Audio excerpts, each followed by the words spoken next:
Нова политичка реалност или отстапки каде никој не ни побара. Македонија ја испратија во историјата и се обврзале наместо Солун да изговараме Тесалоники, Кукуш стана Килкис и во Македонија, а Лерине Флорина.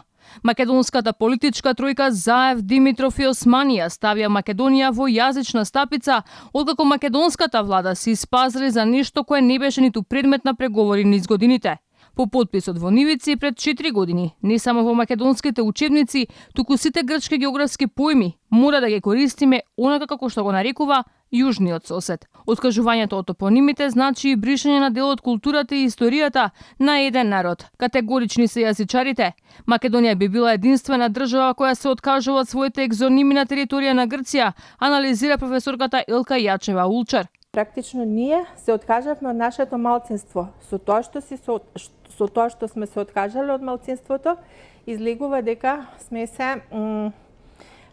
се откажале од говорителите на македонскиот јазик и практично излегува дека македонскиот јазик тука запира на државната граница. Само и натаму продолжува да живее македонско население и не можете со декрет, бидејќи тие македонци основен јазик на кој комуницираат македонскиот, тие своите микротопоними, значи имињата на ниви, на чешми, на ричиња, на долини, значи сите тие географски објекти ги именуваат словенски. И тоа е така ситуацијата до ден денес на теренот. И покрај тоа што договорот според слободно толкување на членот 8 и Македонија и Грција имаат право да ги користат изворните топоними во другата земја, македонската влада тоа право не го користи во име на добрите односи. Секој од страните ќе се придржува кон препораките на Конференцијата на Обединетите нации за стандардизација на географските имиња во однос на употребата на официјалните географски имиња и топоними на територијата на другата страна,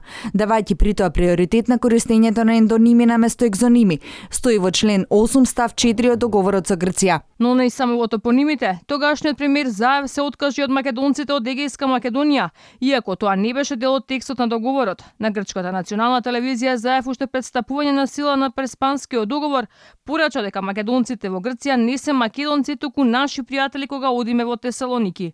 Значи, ние го прифаќаме хеленистичкиот македонски идентитет и немаме ништо против тоа. И го признаваме. Тоа се веројатно наши пријатели кога сме присутни во Тесалоники, на краците. Поставањето на подпис на Преспанскиот договор, Заев се обврзал дека мора да го признаеме автентичното име кое матичната земја го има за одреден град, село, место.